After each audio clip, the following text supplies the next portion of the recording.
মঙ্গলবার 22 এপ্রিল যে জঙ্গি হামলার সাক্ষী থাকলো ভারত, তার যত নিন্দাই করা হোক না কেন সেটা কম হবে, কারণ সন্ত্রাসীরা বেছে বেছে একেবারে হিন্দুদের টার্গেট করে জানে শেষ করেছে।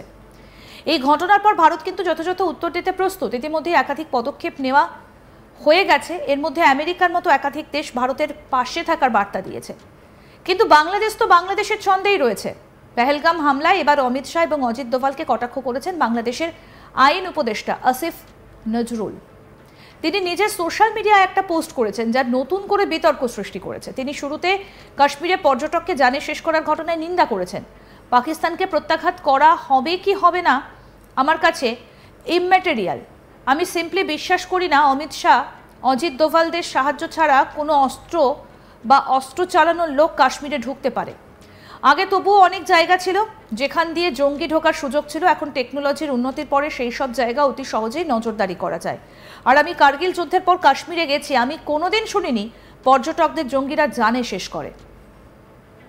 আমাকে মিলিটারি কমান্ডার বুঝিয়েছিলেন জঙ্গিরাও পর্যটকদের আক্রমণ করে না। কাশ্মীর বেঁচে থাকে ট্যুরিজমের ওপর। ওদের টার্গেট আমরা, মানে কাশ্মীরিদের জঙ্গি আক্রমণের চরম পর্যায়েতেও পর্যটকদের ওপরে আক্রমণের ঘটনা দেখিনি। আর পেহেলগাঁও, গুলমার্গ, সোনমার্গ মিলিটারি কাভারে মুড়ে রাখা হতো। জঙ্গিরা কোনো ধর্ম সেটা জিজ্ঞাসা করে জানে শেষ করছিল, সেটাতেই বোঝা যায় যে প্ল্যানিং অনেক ওপর থেকে এসেছে। যদি পাকিস্তান দায়ী থাকে তাহলে পাকিস্তান থেকে লোকদের ঢুকতে দিয়েছে যে মোদী সরকার, তাদের দায় নিতে হবে বই কি। নরেন্দ্র মোদী জঙ্গি হামলা বন্ধ করে দিয়েছেন, এই দাবিটা তাহলে মিথ্যা ছিল? এই যে কথাগুলো এতক্ষণ বললাম, এগুলো শুনে একটু অবাক হলেন না? যেখানে এই ঘটনায় পাকিস্তানকে কাঠগড়ায় তোলা হচ্ছে, সেখানে আসিফ নজরুলের কথাগুলো কেন অন্যরকম লাগছে? তার উত্তর দেওয়ার আগে আপনাদের একটা ছবি দেখাই, দেখুন ছবিটা দেখুন।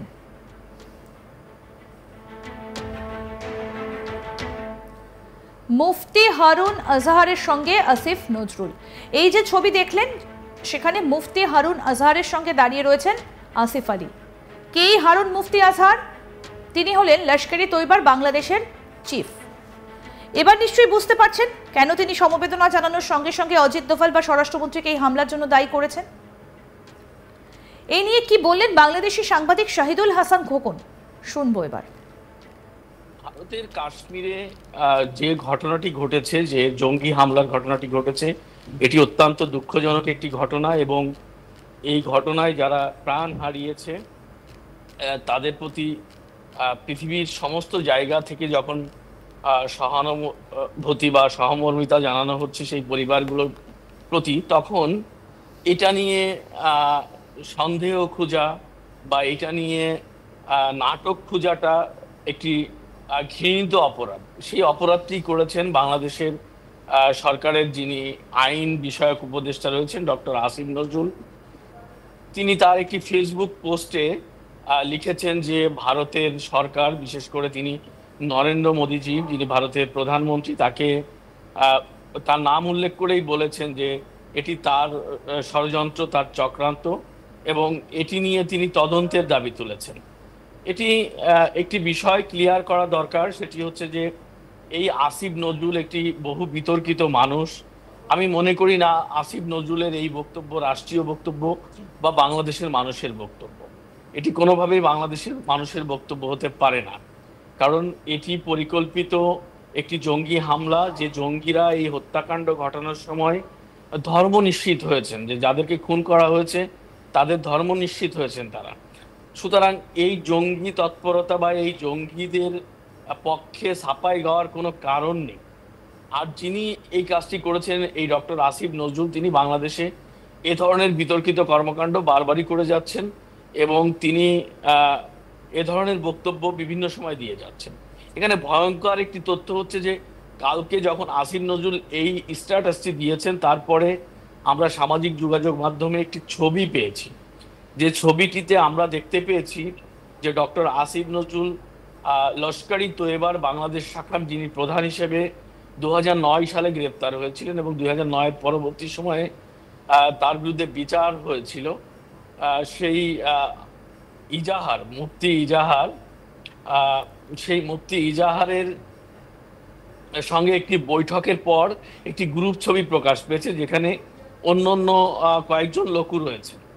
তো এটা থেকে প্রমাণিত হয় যে এই জঙ্গি গোষ্ঠীর সঙ্গে ডক্টর আসিফ নজরুলের সম্পর্ক পুরনো নয়। এখন আমার এখানে একটি প্রশ্ন হলো যে যে ছবিটি আসিফ নজরুলের প্রকাশ পেয়েছে, এই ছবিটি কি এই কাশ্মীরের অ্যাটাকের আগে না পরে? যদি কাশ্মীর অ্যাটাকের আগে এই মিটিং এর ছবি হয়ে থাকে, তাহলে আমার কাছে মনে হয় ডক্টর আসিফ নজরুলকে গ্রেপ্তার করা উচিত সরকারের, বাংলাদেশ সরকারের, এবং তাকে জিজ্ঞাসাবাদ করা উচিত এই জঙ্গি সম্প্রদায়ের সঙ্গে তার কিসের মিটিং ছিল।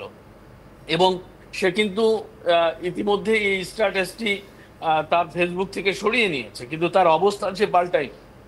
হয়তো রাষ্ট্রীয় চাপে এটি করেছেন, কিন্তু তার অবস্থান পাল্টায়নি। আমার যেটা মনে হয় যে এই যে মুফতি আজাহার, এ কিন্তু আন্তর্জাতিক ভাবে স্বীকৃত একজন জঙ্গি নেতা, এবং তাকে গ্রেপ্তার করা হয়েছিল ভারতীয় হাই কমিশন এবং আমেরিকান হাই কমিশনে হামলার চক্রান্তের অভিযোগে।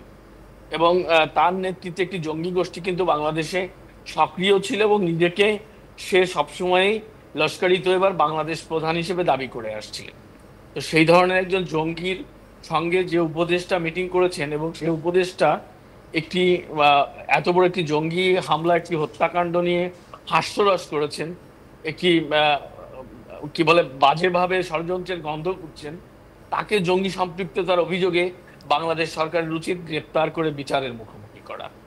তাহলেই আসল রহস্য বোঝা যাবে যে এই মানে অ্যাটাকের সঙ্গে আসিফ নজরুলের কোনো সম্পৃক্ততা আছে কিনা। মঙ্গলবার 22 এপ্রিল যে জঙ্গি হামলার সাক্ষী থাকলো ভারত, তার যত নিন্দাই করা হোক না কেন সেটা কমই হবে, কারণ সন্ত্রাসীরা বেছে বেছে হিন্দুদের টার্গেট করে জানে শেষ করেছে। এই ঘটনার পর ভারত কিন্তু যথাযথ উত্তর দিতে প্রস্তুত। ইতিমধ্যে একাধিক পদক্ষেপ নেওয়া শুরু হয়ে গেছে। তার মধ্যে আমেরিকার মতো একাধিক দেশ ভারতের পাশে থাকার বার্তা দিয়েছে। কিন্তু বাংলাদেশ তো বাংলাদেশের ছন্দেই রয়েছে। পেহেলগাম হামলায় এবার অমিত শাহ ও অজিত দোভালকে কটাক্ষ করলেন বাংলাদেশের আইন উপদেষ্টা আসিফ নজরুল। তিনি নিজে সোশ্যাল মিডিয়ায় একটা পোস্ট করেছেন, যাকে নিয়ে নতুন করে বিতর্ক সৃষ্টি হয়েছে। তিনি সেখানে লিখেছেন, কাশ্মীরে পর্যটককে জানে শেষ করার ঘটনায় তিনি নিন্দা করেছেন। তারপর লিখেছেন, পাকিস্তানকে প্রত্যাঘাত করা হবে কি হবে না আমার কাছে ইম্যাটেরিয়াল।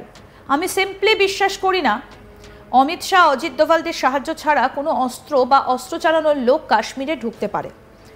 আগে তবু অনেক জায়গা ছিল যেখান দিয়ে জঙ্গি ঢোকার সুযোগ ছিল। এখন টেকনোলজির উন্নতির পর সেই সব জায়গা অতি সহজেই নজরদারি করা যায়। আর আমি কার্গিল যুদ্ধের পরে কাশ্মীরে গেছি, আমি কোনোদিন শুনিনি পর্যটকদের জঙ্গিরা জানে শেষ করে। আমাকে মিলিটারি কমান্ডার বুঝিয়েছিলেন জঙ্গিরাও পর্যটকদের আক্রমণ করে না। কাশ্মীর বেঁচে থাকে ট্যুরিজমের ওপর। ওদের টার্গেট মানে কাশ্মীরে জঙ্গি আক্রমণের চরম পর্যায়ে পর্যটকদের ওপর আক্রমণের ঘটনা দেখিনি। আরও আপডেট পেতে দেখতে থাকুন আজ তাক বাংলা। সাবস্ক্রাইব করুন, নোটিফিকেশন পেতে বেল বাটন অপশন প্রেস করুন, হোয়াটসঅ্যাপেও ফলো করুন আজ তাক বাংলা।